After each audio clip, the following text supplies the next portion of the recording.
We've asked to do the invocation here tonight. Mr. Carl, would you say? Glad to. Gracious and Heavenly Father, we're indeed thankful for this opportunity that we can gather together to discuss the issues and options for our students, Lord. We just thank you for all the blessings that you send our way, and all the things that you do for us, Lord. And just ask to be with us tonight as we make these decisions. These things we ask in your holy and humble name. Thank you. Okay, if you'll seem to join me in the pledge to our flag. I pledge allegiance to the flag of the United States of America and to the republic for which it stands, one nation, under God, indivisible, with liberty and justice for all.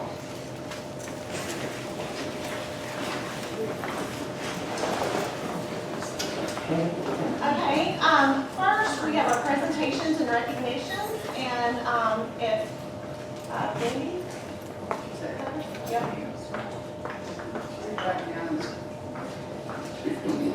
I would like to ask Principal Charles Walker, Assistant Principal April Smith, and Academic Coach John McKee to join me, please.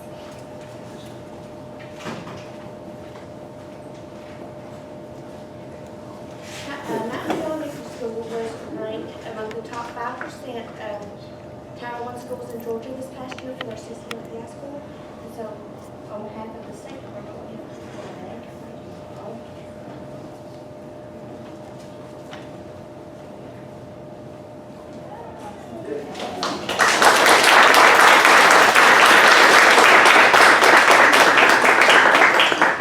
Mountain View's CCRPI score is 84.5, and the state average for elementary schools was 77.8. So they've done a great job.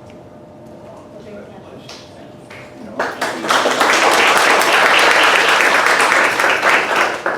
Okay, and next, we have Ms. Linda Waters is going to recognize our single summer volunteers and staff members. Good evening. We have concluded Seamless Summer on Friday, which to me flew by. The staff may not agree with that, but anyway. We served 4 weeks in June, and only 2 weeks in July. And you do have the numbers in your packets. You already know about the June totals, but in July we served 1,981 breakfasts, and that was just the boys and girls and at the middle school. 4,738 lunches for a total of 6,719 meals. The grand total for Seamless Summer is 18,793 for 6 weeks. That's really, really very good. I think we only have one volunteer with us tonight. I don't know. People told me they were coming and they didn't come. And that is Covenant Community of LJ. If you will come forward, we have a certificate for you and one for Bernadette Lee. She was a co-sponsor for that site, and we just want to show you a token of appreciation. They worked so hard, and I do want to share, well, I think she might want to say a word to y'all about it. They made this beautiful sign for us at Mulberry. She was one of the sponsors at Mulberry, and I think Yeah, I like that. So, right, that's how we captured it.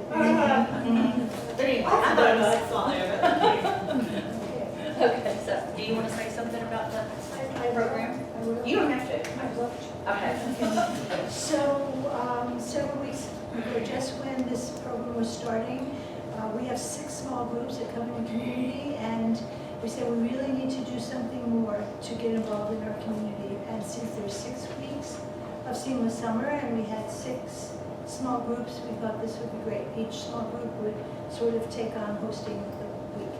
I don't think that anybody who hasn't done this is prepared for what it is, and it's, to us, it was so much more than providing food for the children. Kudos to the precious women who got up every morning and cooked all that food, because that was like a huge task. And for your staff that put this all together, it's an incredibly big job. The first day that I arrived there, I thought, oh, brother, what did I get myself into? Because Mulberry Street is not like what Dr. Seuss wrote about. So Mulberry Street was a challenge, to say the best, but it's not a short time thing. I really think that we have forged a relationship with this community that will be ongoing. When I first started, Linda said that Grace Baptist had already signed up to, so we partnered up with them. And then we heard East J Baptist was coming along with us, so none of us knew each other. And now we're like family. We're going to have a progressive dinner, so all our volunteers can get together because they were there different weeks. On Thursday, we're going to have a block party on Mulberry Street.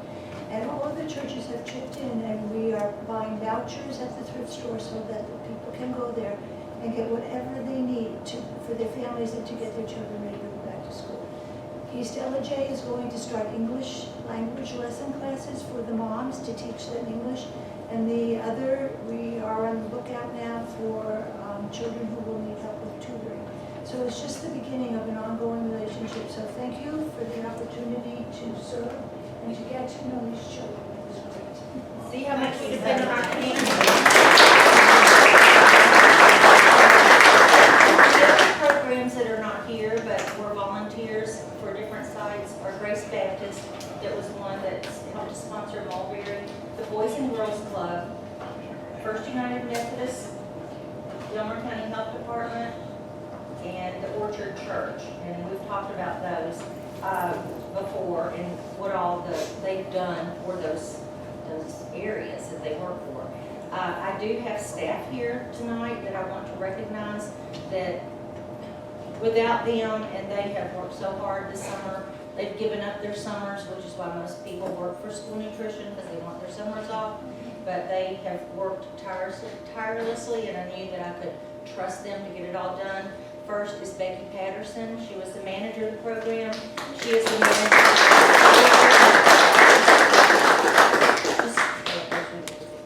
Miss Teresa Hall is the assistant manager at Clear Creek Middle.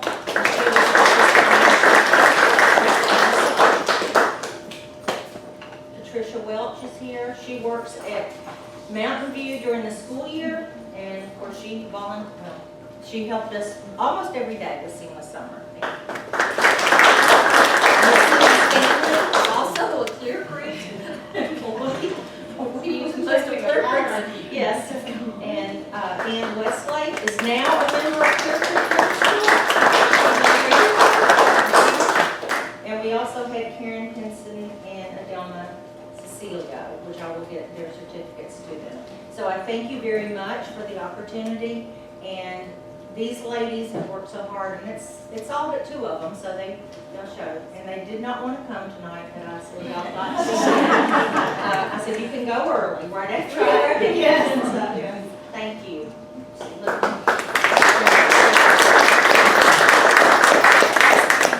Linda, get with them.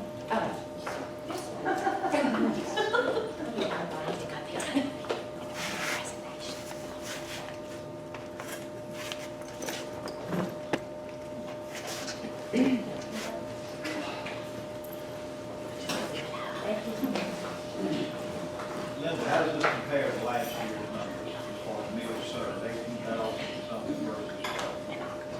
I'm Lot guessing, more? a lot more. I'm gonna say 4 times as much.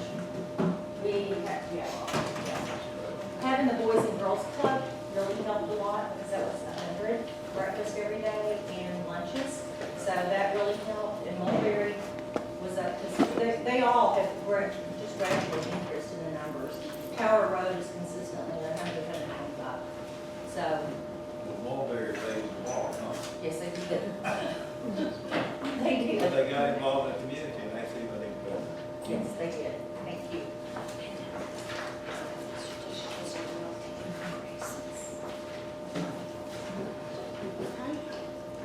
All right. That brings us to our consent items. And the consent agenda items are listed for the board's consideration at our regular monthly meeting on Thursday, July 25th, 2019. Subject to the wishes of the board, we can add or remove items from the consent agenda as needed in preparation for that meeting. On the consent agenda are minutes from our June 17th, work and executive session, and our June 23rd regular session. We've got some out-of-state and overnight field trips and quite a few fundraising requests for the upcoming year. So if you guys take a look at that, and then if there's any changes that need to be made before Thursday, just let me know. For the superintendent's report, we're skipping academic achievement this month. We had hoped to have our Georgia milestone scores, but the state still has those embargoed. So we'd hope to share those with you tonight, but we can't. So that brings us to the next area of our strategic plan, which is parent-community engagement. And I've asked Lottie to share with you, and Katrina Kingsley as well. So Ms. Lottie Mitchell and Katrina Kingsley. Good evening. We almost seen Ms. Waters up here. She was a partner with us. We're so excited, and this goes beautifully with her recognition tonight. As you know, we are recipients of the L4GA grant, and one requirement of this grant is community involvement. And this year, we partnered with Linda Waters and her nutrition department with the Seamless Summer Feeding Program this year. And so Ms. Katrina Kingsley is our Birth to 5 facilitator and our community outreach for the L4GA. And so we partnered with Ms. Waters, with her volunteers, with the Seamless Summer, and we came up with the Wild About Reading Wednesdays. And so what we did is we used our L4GA funds and provided books and literacy activities. And the volunteers, we had volunteers that signed up just for the literacy activities, and at times it was just Ms. Waters volunteers. And they would pick up every Wednesday these literacy activities, go to the feeding sites and read books with the students, do literacy activities, and give books away. And Ms. Waters has already given you the numbers. We gave away books just on Wednesdays. Thank you. Okay, we gave books away just on Wednesdays, and we gave away, we're estimating about 2,000 books. And so I'm going to turn it over. I'll run the slideshow. I'm going to turn it over to Ms. Kingsley. She was wonderful about setting up all the materials, and I'm going to let her give a little bit more detail about that. To prepare for this, what we did was we went ahead and ordered books using the L4GA funds, and like Central said, Birth to 5 funds is where the community pot of money is. And so we ordered books that went all the way from pre-K up to 12th grade. And here you can see that we have provided books in crates. You can see Ms. Waters there standing by them. So we made sure that there were enough books for the needs of the site. There may be 100 K2 books, 15 9th through 12th grade books. So depending on the site of how the books were put together, we got those ready for Wednesdays, put them on in crates, and took them down to where the lunches were served to make it easy for everyone. So when our volunteers came to pick up the food, they could just pick up the reading books as well. We had reading stacks, story stacks there that they could pick up if they wanted something to read, if they didn't have something of their own. We also provide materials like paper, scissors, glue, crayons, different things for people to use with follow-up activities. So all of those things were available every Wednesday, and we tried to make it as simple as possible by having them able to pick that up. The people who picked up the food also picked up the book crates. And so you can see the different sites. Sometimes it usually was just small groups being read to as they got it. Sometimes they read while they ate. It just depended on the number of volunteers we had per site. And it was a lot of fun. The kids, we had some really great volunteers come in, and then some of our workers from the lunches distribution picked up the slack when we needed extra readers. And you can see the health department there, books being given away.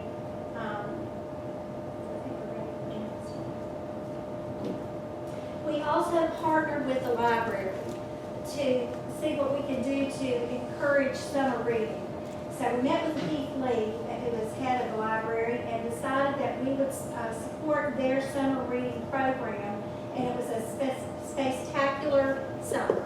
So we ordered about 300 books to be given out. They're actually giving those out this week to go with a star. They're looking at Jupiter Friday night at Carter's Lake, so they have books to give out for that, and then they have another space event on Wednesday where many of these books will be.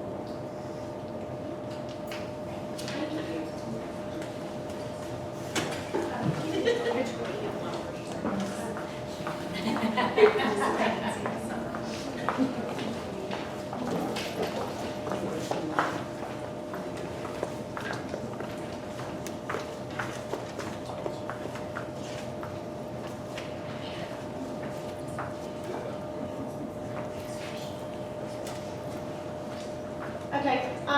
on the agenda under operational effectiveness is Clear Creek Elementary School planning. And I have asked our architect, planning, sorry. High performing culture and workforce, STEM professional learning, Ms. Lady Patterson. For the first of our Title IV phase this year, the school system collaborated with North Teresa to offer the STEM enrichment. And we had 6 participants that completed it, and one of those is Coach Henson, who's the academic coach at LJ Elementary, so she can tell you a little bit about what she does and how they do together. How involved. The STEM endorsement was 2 classes. The first class was Foundations of STEM, and it was basically just looking at the culture of STEM, what it looks like in schools. We were able to visit schools, looking at the engineering design process, and seeing that different schools adapted it so that an elementary school's engineering design process would look much different from a high school's engineering design process. The school visits were the most beneficial, the first course. The second course was titled Curriculum Design and Instruction for STEM Education, and it was a chance for all of us to build a STEM unit and actually deliver the STEM unit, videotape our lessons, turn those in, that kind of thing. Seek feedback from admin was a full-on process. I found it very beneficial. The big takeaways, the huge part that I never realized in STEM, of course, science, technology, engineering, and mathematics, the collaboration piece. That piece was huge. That's where we gained the most in taking our STEM unit and pulling in community partners, pulling in a high school teacher that taught math to look at our math so that she could tell us how to better align to where it's going into high school. Just that collaboration made I know that I spoke with Laurie many times about the unit and just making more people look at it, and it just grew and bigger and better each time somebody else had a say in the unit. So the collaboration piece was huge. Another big takeaway when we were in the teaching of the unit was that students were not just learning science, technology, engineering, mathematics, but application. It is full-on application of their unit. There was a group of boys working together, and their design challenge was to build a plant bed. And they knew how much room each plant needed to grow. And without any instruction from us, they had all the math taught to them, they had everything they needed, all the science standards had already been delivered, math standards. They started pulling out rulers, and they were, in essence, making it on the floor, and the conversation turned to, well, if we use what we know about arrays, 2nd grade, then we know that we can fit this many in this, but this is going to have a larger area. And I thought, 2nd grade. And it was just amazing to see. It wasn't just regurgitating information. It wasn't just passing a test. It was actual application to problem solving. So that was what it allowed us to see just in the maybe 4 to 5 week unit. So that was amazing. Our next steps, as far as I know, LJ Elementary School, we had a lot of participants were at LJ Elementary School. Kids are innately curious in nature anyway, and you know they always ask why. Think about it. Take a toddler to a store. Why? They touch, taste, smell everything that's in front of them, and then the dreaded what if. When you get them to do something, what if we did this and what if we did this? That never changes in the classroom. The same 3.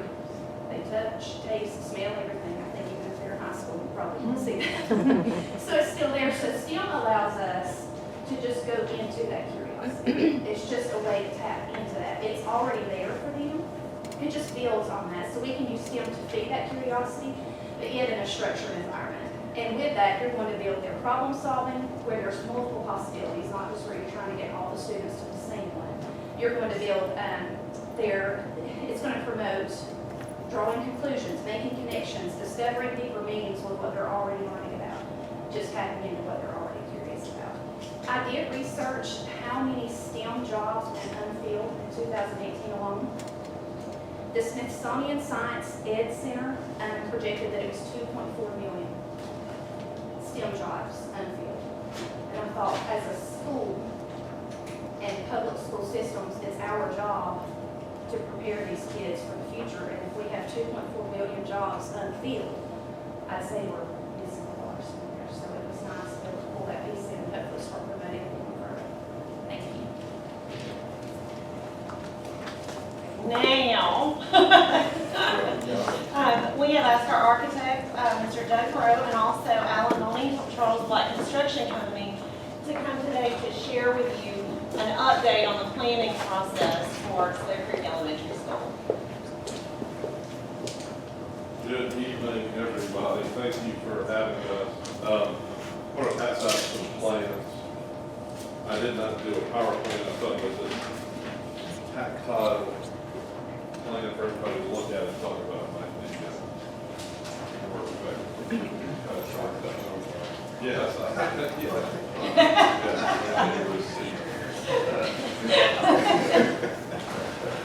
No, I'm not. Did it require an architect?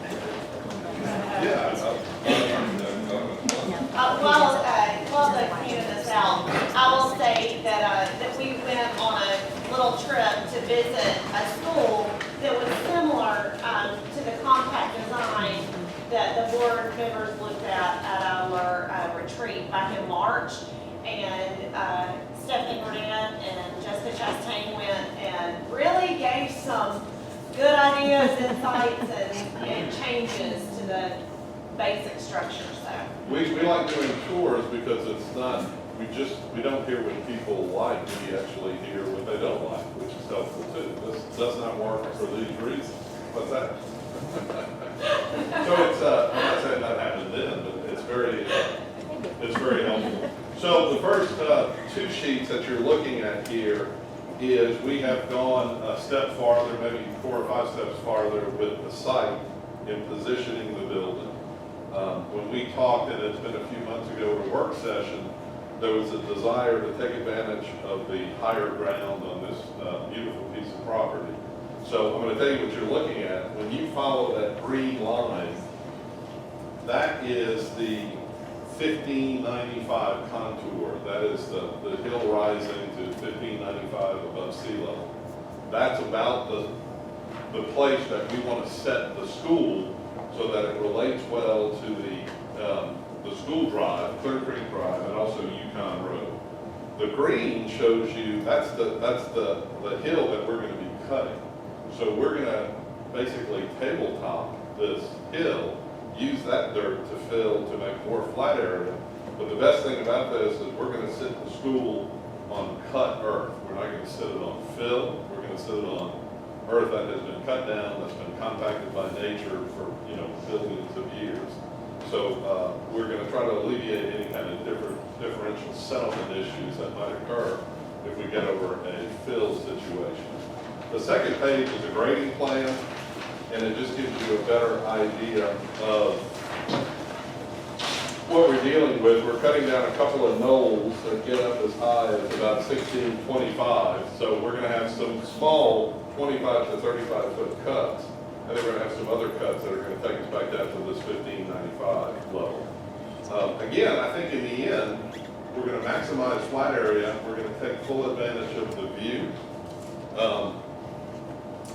And we're going to eliminate any kind of differential settlement potential by presenting it this way. Also, you see that we've turned it toward the corner. We did a lot. I think this is site plan 9. There were 8 before this.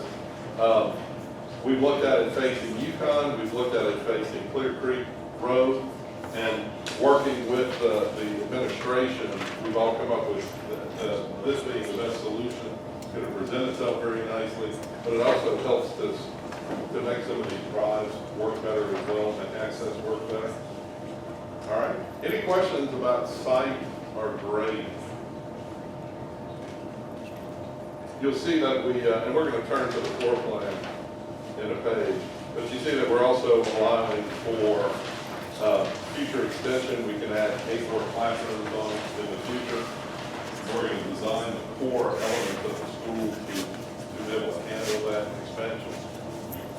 So if you turn to the third page, there is a preliminary floor plan. This has been developed since we spoke again a few months ago.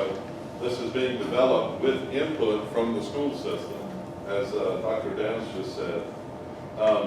The way this works, in the very center core, there is, on the bottom left is administration, media center, and on the top left is gym, and across from it is A cafeteria. full-size gym.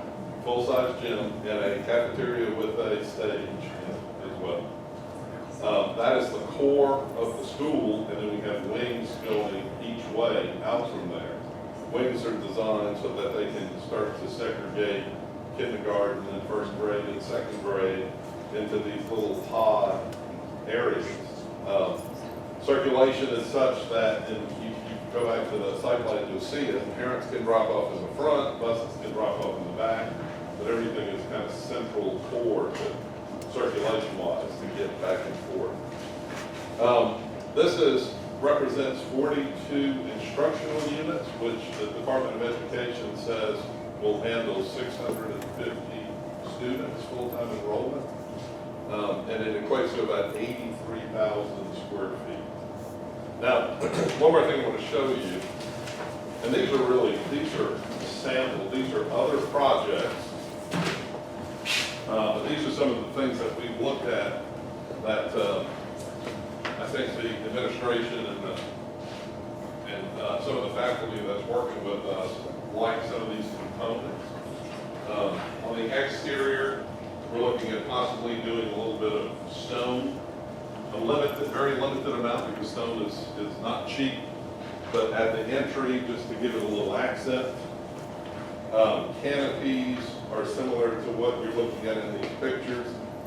Third page is a cafeteria with a stage in it.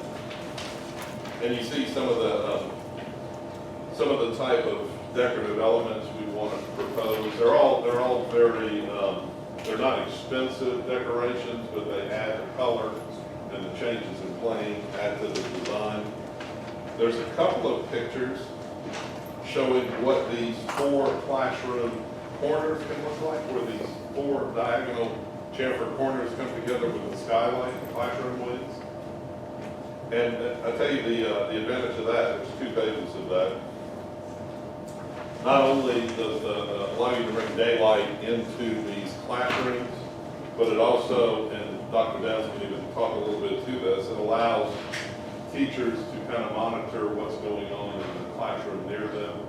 It allows for, and we use the word that was just used, collaboration in these areas. So that's something that we're considering.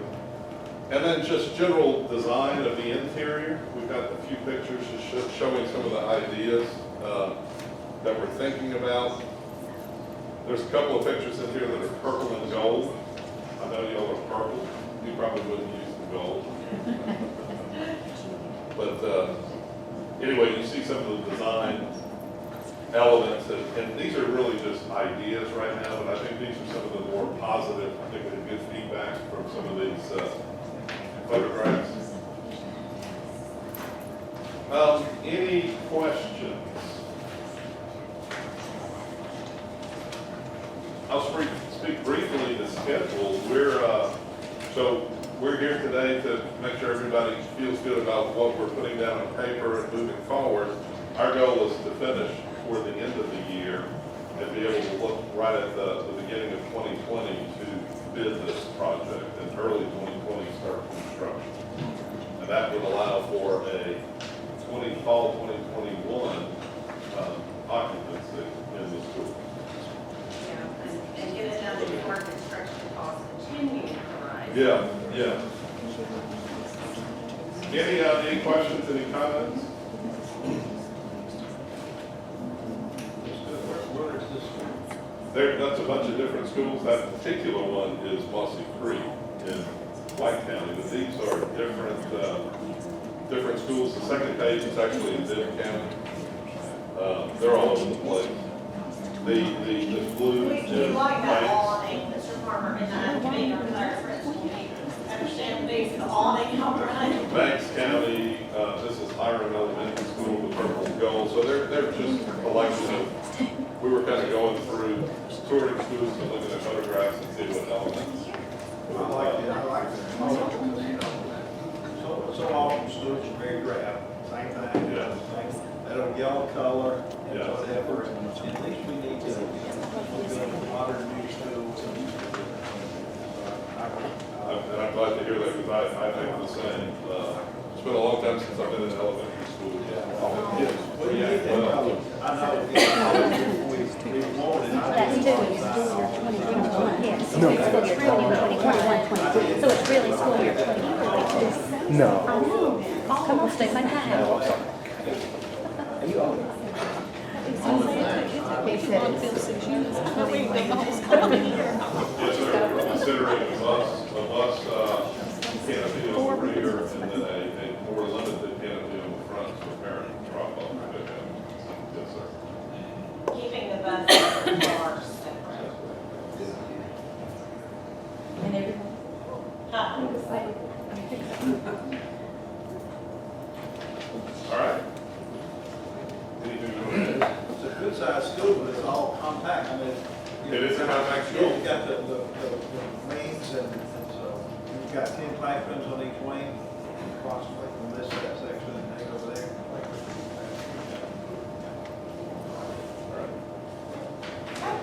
Thank you. I'll save you these plans for $10. Okay, next on the agenda is Mr. Sheriff to give a construction update on all the summer projects.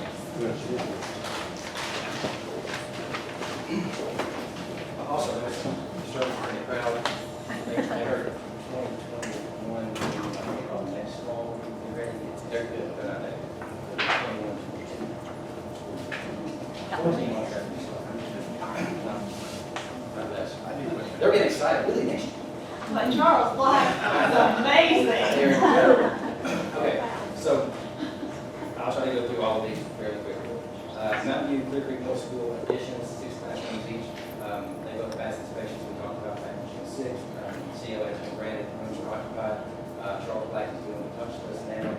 Very good problems with both schools. Clear Creek Middle with an HVAC drainage issue, they're addressing that. And then Mountain View, there's some door sweep issues as well as some home fixture issues. Each has seats in them, just a little clumsy and quite low price, they're being addressed as well. So those two are good to go and really occupied in the meetings. So we're really good. GHS Phase 2. This process is nearing completion as well. Media center is almost completely done. They have the cafe area set up, completely. Just want to get the appliances in there for the next week or so. We're going to purchase those. Media center looks good. The hallways are completely tiled, painted, new ceilings, HVAC's all done. All of that's complete. Auditorium has been completely painted with the ceiling.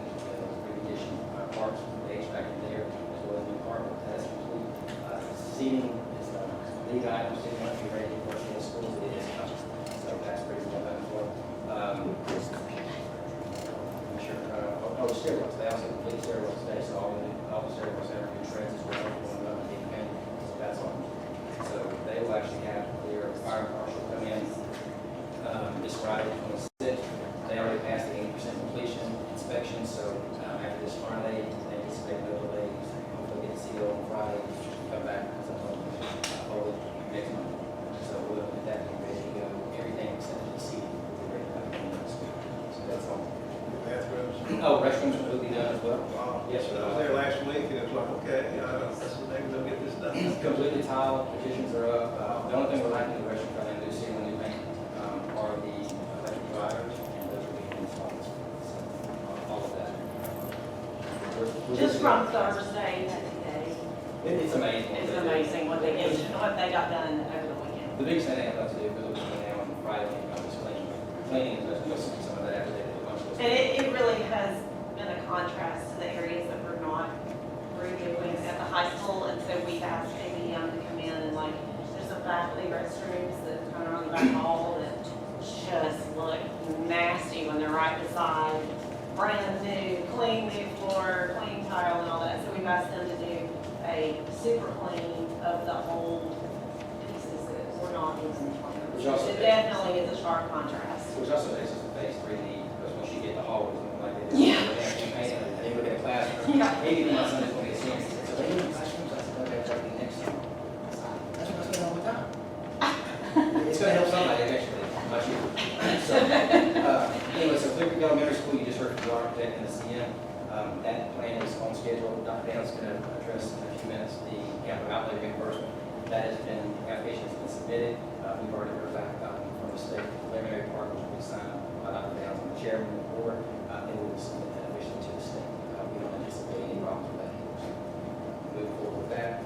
College Career Academy, we're looking at that whole site down there on GMS. That has been painted, 6 classrooms have been painted, the restrooms have been painted, and they're going to be ready to be occupied for school as well, some of the classrooms from the high school. So that's moving forward. We also have Mount Ed planning to move into their site, we're doing a couple of modifications to that, and then that will become, as you've seen the sign already, the Larry Walker Education Center. So we'll have many different uses moving forward. There was a wonderful way to honor him, and we hope to continue to do so. Parking at Mountain View, if you've gone up by Mountain View, you've seen that they've clear cut quite a bit so far. We've added, are adding additional parking, 40 spaces. It's just going to be gravel. It's mainly for the softball parking, but as well as overflow from Mountain View. They always need additional parking. I'm actually going to go after this and go meet with Charles Black, CM, to see if we can't possibly increase that parking area a little bit more to try to get rid of 20 additional spaces. I'm trying to do that because it's definitely needed. Old board office, I showed Mr. Brown. He's no longer there, so we didn't want to. It was there this morning. It was there this morning, it's not there right now. He raised it as of today.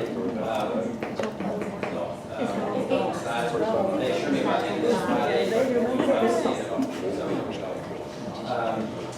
This summer, last thing, I'll say last thing, added LVT to Mountain View's office area as well. They have that over our national stuff every year, so it's been added. It looks really nice. They completed that in 2 days. I was shocked. But the biggest change this summer, aside from GHS, is the fact that 4 or 5 schools will not look the same next year. We have essentially created 3 K-5 schools, P5 schools, 2, and then a true middle school with 6 to 8 out of 4 level. Of course, Carlos will make some changes too. We closed GMS completely. Huge thing. So I have to say up front, kudos to maintenance. They did a phenomenal job of moving all of this stuff. Kudos to technology as well. Their department moving everything. But also to the teachers and the administrators, even Dr. Downs, everybody jumped in. We have a lot of teachers that never get in their classrooms until pre-planning. I talked to one teacher this morning, she said, I really don't have a lot to do because I did it during most of it. So as much as it affected people, they were able to get in and get stuff done. They did. I mean, administrators did a great job. Counselors, I saw all day moved. Everybody moved. So it's great coming together. A lot of family members, not just. Oh, yeah, staff. everybody. I mean, it's just kids moving stuff. It was wonderful to see all that happen. So what we truly anticipated a lot of pushback, we got none. A lot of people jumped into it, a lot of people, give them county. So I believe that's it. Thank you very much. Any questions about any of those projects? All right, thank you. All right, the next item on the agenda is bus purchase. We had initially planned to purchase 4 buses out of these lots each year, 4 air-conditioned buses. We were told by the state that we would not be receiving bond money for buses. We just found out last week that we're going to get money for 2 buses through the state. They found extra funds. At this time, we initially, and we were told we would get them. This is in addition to the other 2 that we already bought with the state money? That was last year's money. This upcoming year, we have planned 4 each year. Yes, and we have all the, but as we've talked through, we have planned for the 4. This is a surprise. My recommendation to the board, rather than make it a total of 6 buses at this point, out of East lots, or 4 out of East lots, 2 with bond, I would recommend that the board move forward with 4 buses total and do 2 out of East lots and 2 out of the bond money. And my reason for that would be that we are updating with the total that we thought we would be getting, but it would save money in the East lots towards the new elementary school and the performing arts, kind of spread it out, just because we do know that construction costs are going up, and we can always go back into the East lots at the end and buy buses because it's in that program. So, and if the board wishes to change that even later in the year, that's fine. But my recommendation is to just move forward with 4 until I'll ask for a recommendation on a motion on Thursday to purchase air-conditioned full-size buses. We have had that conversation, and Mr. Soseby was looking into what is preferred. He said at this point he thought that they would prefer gas.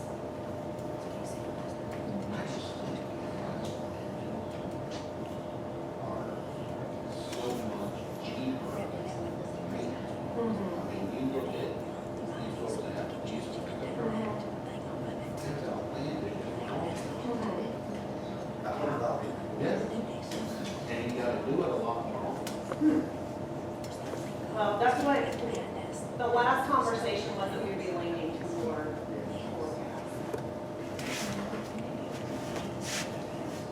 All right, so the next item, Mr. Sheriff had stepped in and mentioned this, that the state application for capital outlay reimbursement for Clear Creek Elementary School, it's time to make that application. We have from July 1 to August 15 to make application for the next year.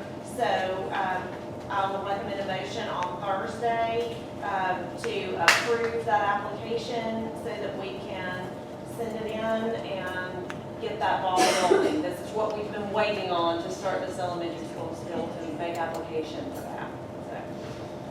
So that brings us down to policies for first reading. These policies will be posted on the Gilmer Schools website for public review and comment before the second reading at the Board of Education work session in August. Subject to feedback and public deliberations, these will be voted upon at the regular session meeting next month. And normally, I don't speak too much about first read policies. However, in this case, I want to note that the first 5 policies regarding finance are simply part of our continuous revision process, and we don't really expect any changes. We're to the point that we're revising every 2 years, and some of these policies, we just expect to stay the same. But we will be adding policy JVC, school admissions, because the Georgia School Board Association recommended that all districts add a new policy for enrollment, and so we'll be recommending it for first reading this month, exactly as written by the GSBA legal team. So that's policy JVC, school admissions. That's a policy that has not been on the Gilmer Schools books prior to this recommendation. So that brings us policies for second reading, and these policies have been posted on our district website since our work session last month and submitted to GSBA Legal Counsel for review. Legal Counsel made a recommendation to rescind policy DG as it is covered in state law. They made no recommendations for changes to policies DI, DIA, DCL, but we had a small change recommended locally to policy IFCB to add info regarding school lunch.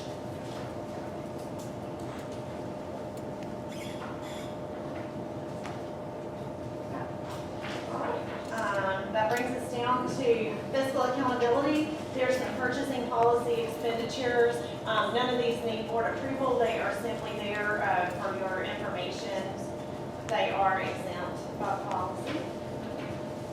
Take a look at those and if there's any questions. All right, brings us to nutrition, Ms. Walters. Again. So sorry. No. We'll make this very brief. This is our May report, financial report. It's in your packet. And as you can see, our revenues continue to exceed our expenditures, which is the way we want it to go. Exceeding by $35,413.50. Now, I've cautioned you before, but remember, when we come to June and July, it's not going to be this rosy because we continue to pay our salaries and benefits throughout the summer months as well as Seamless Summer. And I've told you before, Seamless Summer is not a profit-making venue, but you can see, I think, how important it is for community, and it's something we need to continue.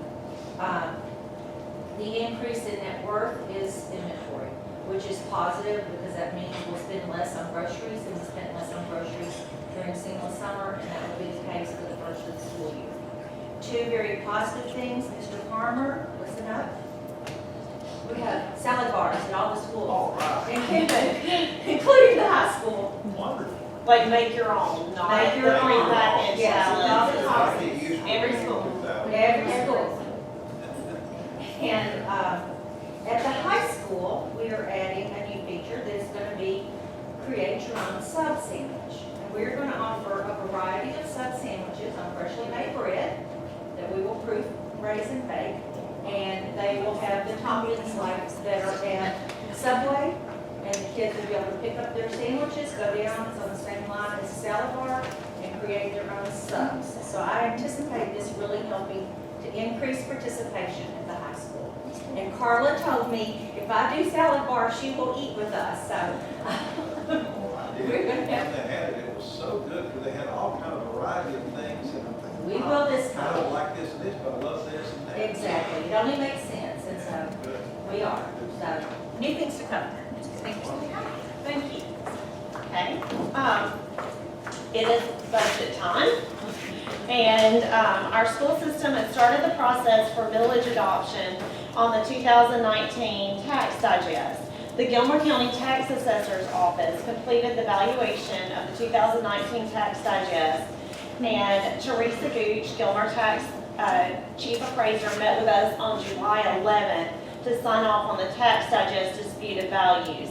The digest was then approved by the Board of Commissioners and turned over to the Tax Commissioner, Becky Marshall, for the consolidation of numbers. We received the consolidated final digest late today and expect to review and present our 5-year history and projected tentative millage rate for our regular meeting on Thursday night. We just simply didn't get it early enough to do any calculations with it. We didn't know what we were going to be able to tell you tonight. It always comes down to the wire, and we try to do it at our regular scheduled meeting so that we don't have to have a called meeting to set the millage. So we got it this afternoon, and we will have more information for you. I'll share it with the board before Thursday, and we'll hopefully have a recommended millage rate for Thursday night. And now we have Ms. Trina Penland to give our financial report. As Dr. Downs mentioned on the tax digest, we will present it Thursday. That will be for your approval for advertisement, and then regularly, we will adopt it in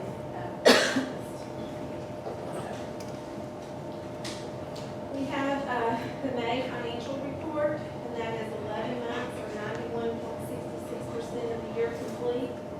Our total revenues for the year-to-date period, $38,204,590, and that is 94.06%.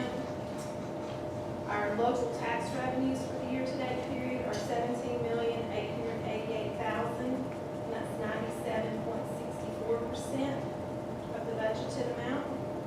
Our total expenditures, $39,388,753, 90.40%. We're tracking about 1.2% under our budgeted expenditures. Our expenditures this month for the year-to-date period are exceeding our revenues by $1,184,163, leaving us with a fund balance of $19,686,000. So we are right on track where we did our amended budget so far, unless anything, comes up that we did not plan for. Our capital projects, we're getting our final June billings in as we speak right now, so they look to be pretty much what they had budgeted. Our East Lost 2015 expenditures to date are $13,364,761. For the month, we had expenditures of $1,086,000, and that was $352,000 for school buses and $734,000 for phase 2 GHS renovation. We also had local capital projects of $309,000, and that was Mountain View and the Clear Creek additions. Our East Lost collections today are at $15,356,670. For the month, we collected $407,659, and that is an increase over last month of nearly $28,000, and an increase from last year of $47,000.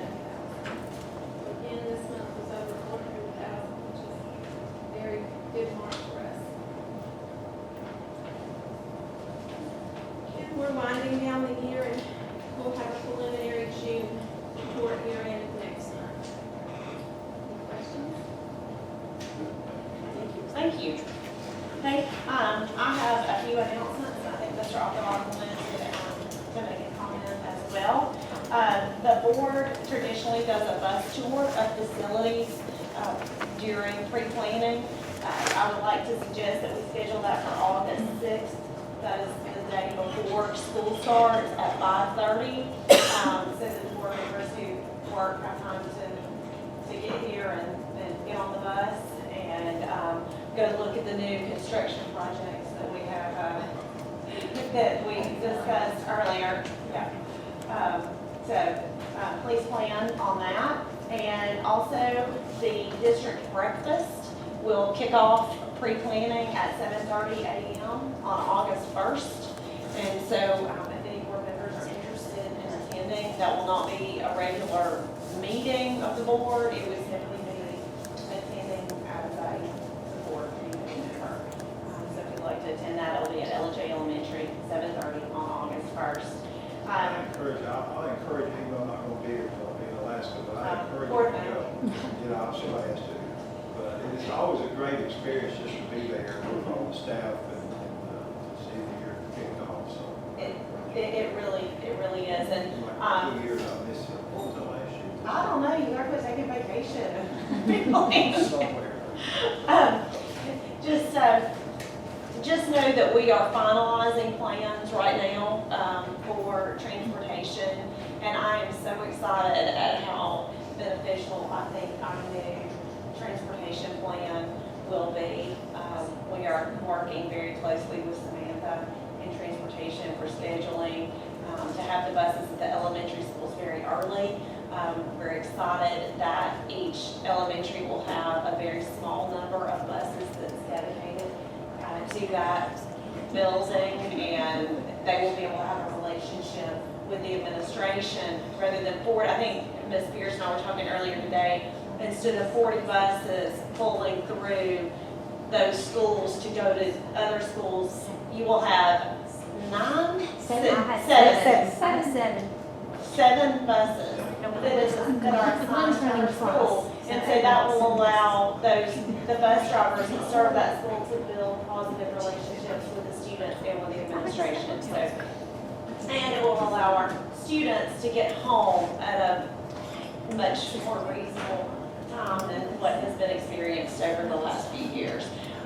There may be a recommendation on Thursday night that didn't appear on this agenda. Normally, the Boys and Girls Club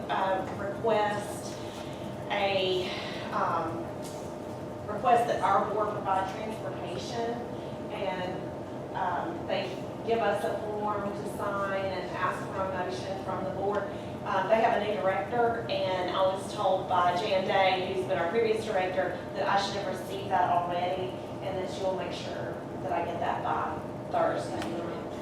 She is now over the 3 counties, Pickens, Fannin, and Gilmer, rather than just being in charge of our club. So she was called to do more. Okay. All right. Ms. Roswell? Ms. Foley, I wish for you to extend my gratitude for Coach Saunders, his staff, his players. That was one of the best football games last week I have ever seen in this country. We got great feedback. It was very well organized. It was very well executed. Everybody worked together. The kids had a blast and learned a lot. Thank you. I've heard And the that. snow cones were a big hit Yeah. because it was hot. Yeah. But they really did a fantastic job interacting with those kids. And as we all know, the younger kids really look up to those players, and the players were just having a blast.